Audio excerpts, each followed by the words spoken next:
With Howlin finally outside and standing guard, the room became quiet. Only the raspy noise of Jin's labored breathing disturbed the silence.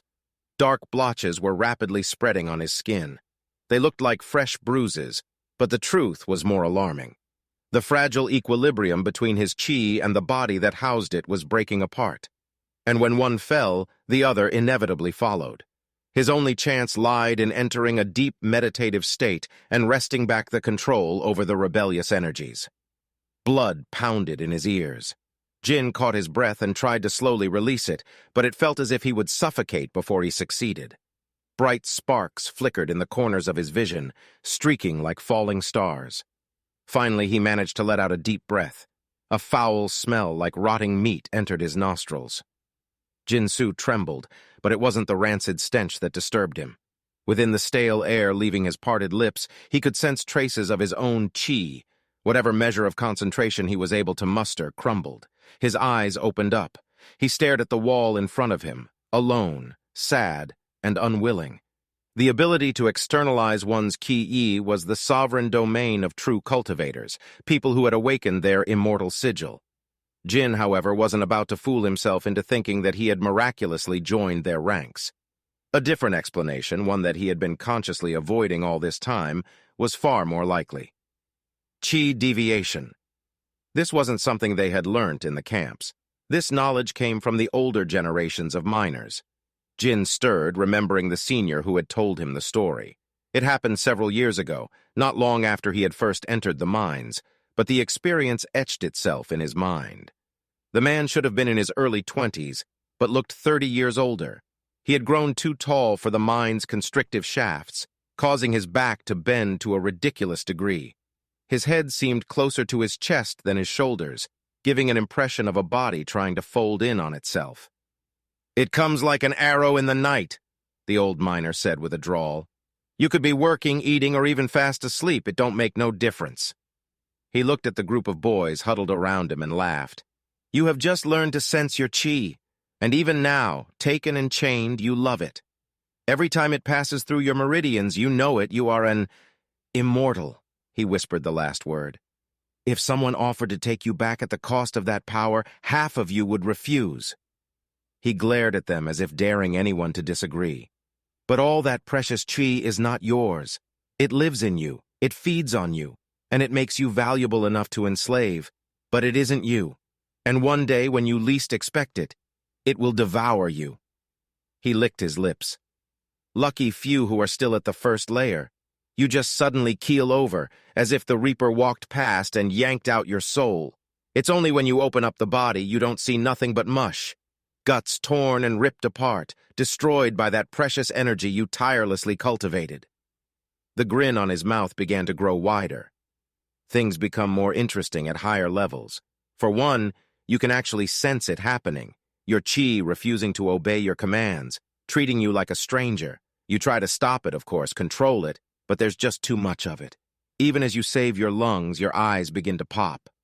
His voice turned contemplative. "It's interesting, really, what people reveal about themselves. That kid, Bo, he was popping like a firecracker. An eye, a finger, his gut, even his nose flew off. It wasn't until both his legs were gone that we finally saw his pecker taking off. His head jerked and he broke out in a high-pitched, whining giggle. It undulated in the silence as the young miners stared mortified, both by the tale and the queer man telling it. Then you have those at the third layer," the man continued after recovering from his laughing fit. He brought out a bundle wrapped in graying rags and began opening it. "Those guys don't crack easily.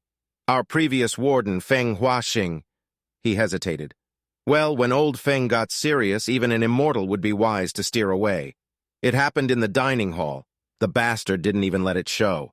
Continued to shovel food even as his innards were about to explode." The rags came off, revealing an old wooden bowl. The miner held it in both hands, with gentle care befitting a family heirloom.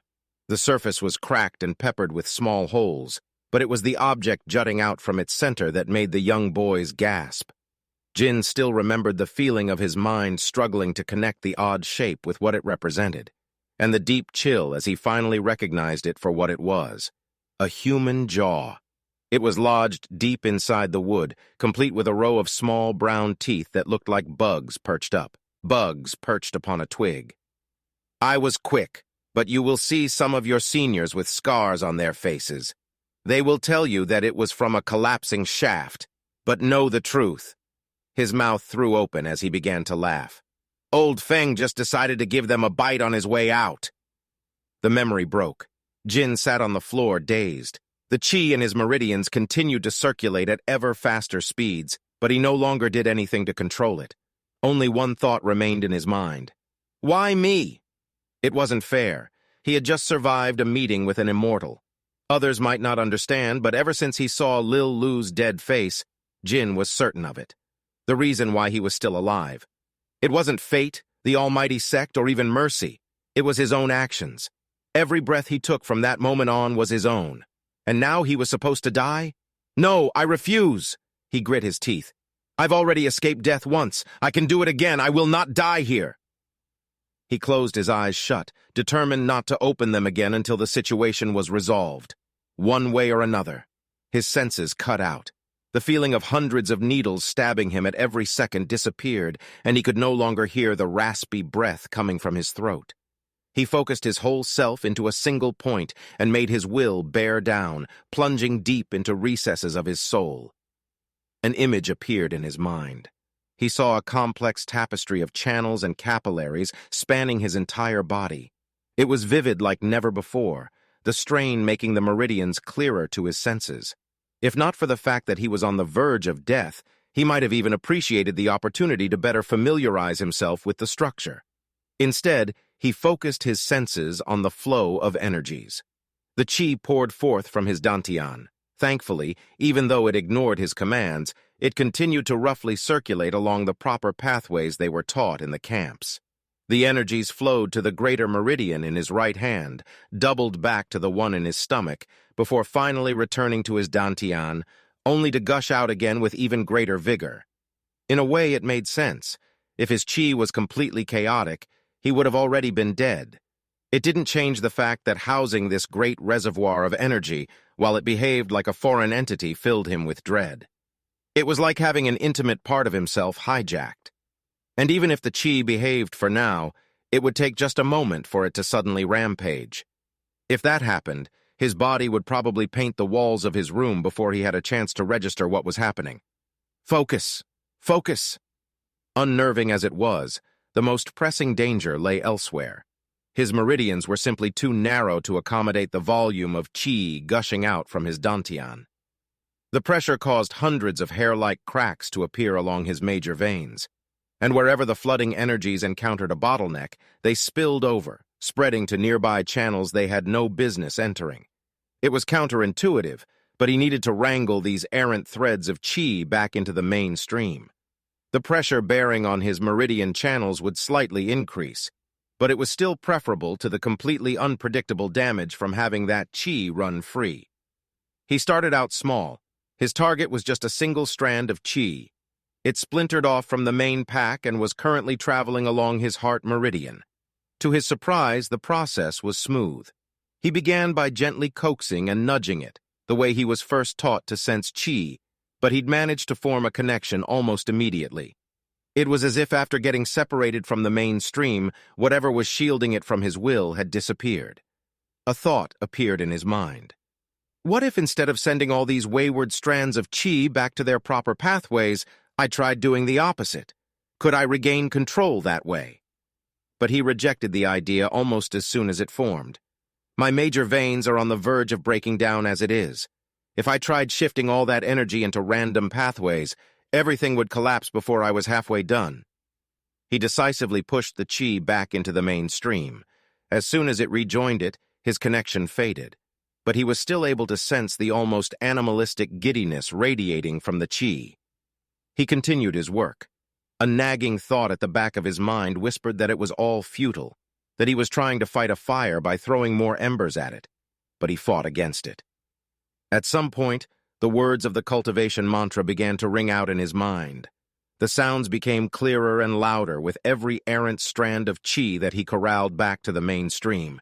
Even the excitement radiating from his chi began to slowly affect him.